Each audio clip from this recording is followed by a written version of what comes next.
डोळ्यातलं पाणी डोळ्यात आले तर जरा एक वाक्य ऐका. आईचा पदर किती माया करायचा.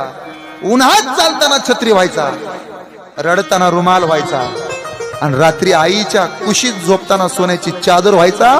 एवढे उपकार म्हातारीच्या आईच्या पदराचे होते आपल्यावर.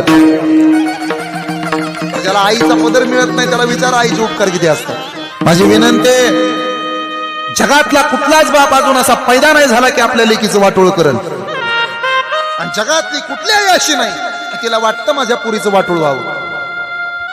मातीचं घर, मातीचं अंगण, मातीची चूल, अख्खं आयुष्य आपल्या बापानं आईनं मातीत घातलं.